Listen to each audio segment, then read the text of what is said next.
Here's some quick updates from Chapter 13, the American Revolution. So when we talk about the American Revolution, there's four ideas or four issues that led to the revolution of the British colonists that are now we're going to call American colonists. So the first is restraint of trade. Under the guise of mercantilism, the goal was to grant charters to enable trade. And so what we see during this time period of the 1600s and even into the 1700s is the further strengthening of that mercantilist system. So starting back in 1650, in order to trade with the colonies had to use English ships. They couldn't use Spanish ships. They couldn't trade directly with France. So if they wanted to trade with France, they'd have to put it on an English ship, send it to England, and then England could trade with France. And so they strengthened these charters. As a result, it made it harder for the colonies to enact commerce and to profit from that commerce.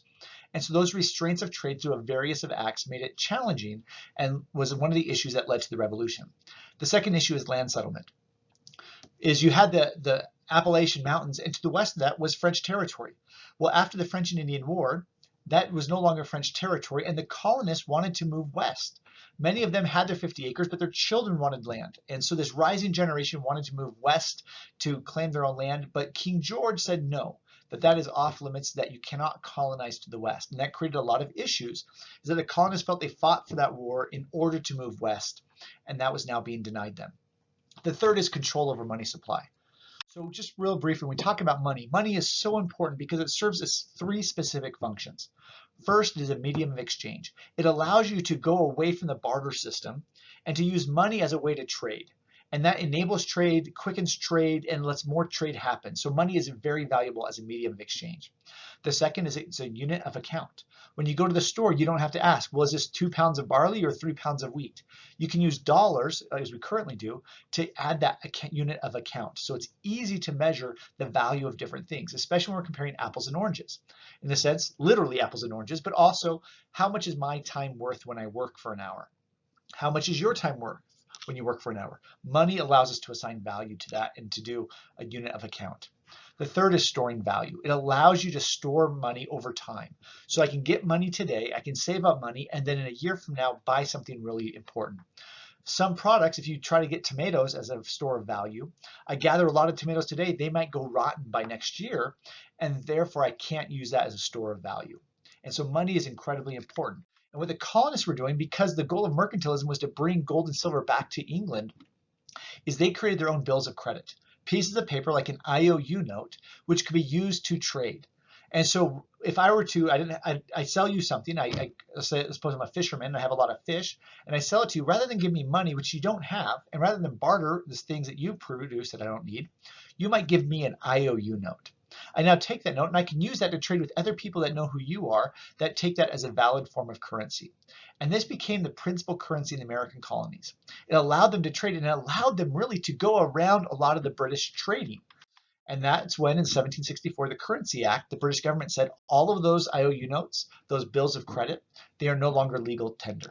You can't go in and trade those in for dollars. You can't go in and use those as a way to get around British trade agreements.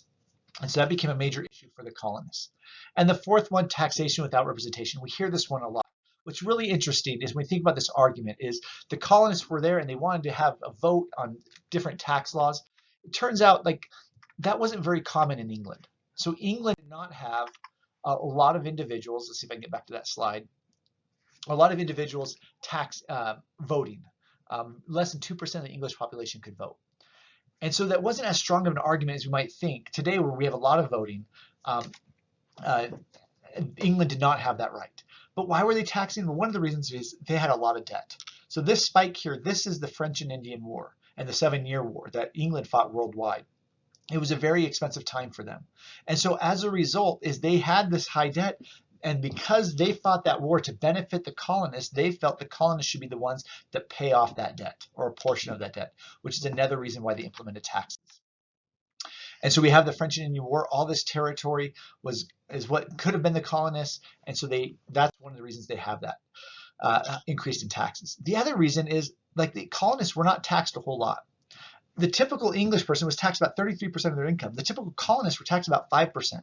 And so by creating these taxes, it really didn't add, it was just trying to take the colonists and treat them as they would treat any English person by increasing their tax rate. And so those are the four issues that led to the American Revolution. Now, the other thing to note at this time is that the British were very busy. They were fighting different wars across the country, across the world rather, and it became very challenging. But that's where we get to the Declaration of Independence. And I really encourage you, I want you to read that declaration and understand what each paragraph is talking about. I want to focus on the second paragraph because I think this is really important. We hold these truths to be self-evident, that all men are created equal, that they are endowed by their Creator with certain unalienable rights, that among these are life, liberty, and the pursuit of happiness, that to secure these rights, governments are instituted among men, deriving their powers from the consent of the governed. This was an important document that guided a lot of the notion of the American dream, of the Americas, and what their philosophy was. And that is the people institute the government in order to protect their rights to pursue life, liberty, and happiness. And then it goes on to say that's what the rule of government is, that whenever any form of government becomes destructive of these ends, it is the right of the people to alter or to abolish it, and to institute new government, laying its foundation on such principles and organizing its powers in such form as to them shall seem most likely to affect their safety and happiness. And it's going to go on and list the details of when they brought up issues against the United Kingdom, against England, and they weren't addressed.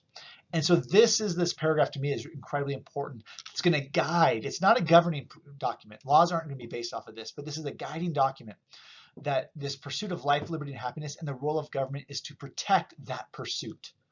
And when government doesn't protect it, that was the foundation and the formation of why the states joined together collectively to declare independence from Britain.